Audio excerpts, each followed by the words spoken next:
A drone. A thing that flies, makes noise and spies on the neighbors. It gives you completely new point of views and it shows you your house from above. You swear that you will use it professionally and that will definitely be a good business expense. Something that makes you money. I mean, it would be difficult to get aerial shots like that without a drone, or at least expensive. Living on a farm, a drone gives you certain bonuses. For example, you can just fly the drone to the horse pasture to check whether the horses have any water left in their trough. Or I could just curiously spy what kind of an emergency vehicle is blaring sirens on the big road further away. I wonder if I could strap a carrot underneath the drone and give the horses some snacks. Or if I could walk the dog. Yes. Serious business needs. I am a professional videographer / photographer after all. Now, it's not to say that I'm inexperienced with drones, for I have used them before as part of my day job to capture aerial photos and videos, as is their true intention. Professionally. I am a professional. But it has been a while. My previous drone was a Mavic 2 Zoom from 2019, and its predecessor was this awful janky thing called GoPro Karma from 2016. Still, it feels like not much has changed. DJI's controls are pretty much exactly the same as they were 4 years ago, so flying this thing continued pretty much right where I left it. When I had flown my previous DJI drones, I used a controller that plugged into my phone, using it as a monitor. But because my phone had this cover thingy, I had to remove it every single time I wanted to use the drone. And boy, did it drain my phone's battery quickly. Back then I was also able to get the DJI's Fly app from the App Store. Now I am not, and there's a hugely deceptive app called DJI Fly, with DJI's official logos and all in the Play Store, which is trying to trick you into subscribing. You can only download DJI's app from their own website as an Android APK, which is also sketchy AF, as the young people put it, because Google Play Store has some problems with their way of packaging stuff.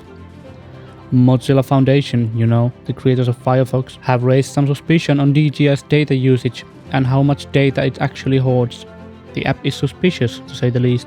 So I opted to go for the remote control, DJI RC2. It is simply easier to work with, and it doesn't get any access to my data. My precious data. The remote control has surprisingly good ergonomics as well. The images look pretty good from the embedded screen, even though it's only a lower quality preview than the actual photo. It kind of deceives you to think that the image will look poorer than you think, but usually they come up much better than you think. Overall, I'm fairly impressed with the drone's picture quality, both in stills and video, with its tiny sensor size, especially when compared to DJI Air 2S. You can even push the raw image files a bit when you shoot with low ISOs, even though you will see obvious signs of the image being sharpened by a lot. There is some trickery afoot, very similar to what iPhone photos look like when zoomed in. It looks a lot like a watercolor filter. But then again, I'm used to Canon R3's image quality. It's what I've come to expect, and it's kind of unfair to compare a €6,000 professional camera, and only a camera, to a €1,500 drone, where the camera's worth is a fraction of the whole sum. It was my choice, though, to get the DJI Air 3 with its smaller sensor, even though DJI Air 2S is a lot cheaper right now, because above image quality, the variety of options in composition is more important to me. After all, most of the stuff I produce professionally is aimed towards social media and or other web publications. It makes a huge difference in image variance to have anything other than a wide-angle lens of a drone.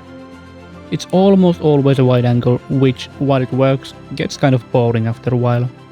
The 3x zoom option is a good alternative to the wide angle, but I would really wish to have at least just a bit of bokeh, with just a sprinkle of it.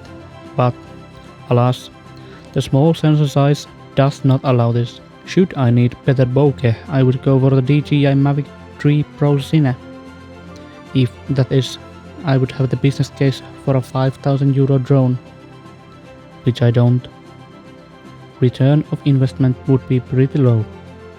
But the biggest difference when compared to DJI's drone from 2019 has been so far the ease of use. It is very fast to just grab the drone, turn it on with its controller and just start flying.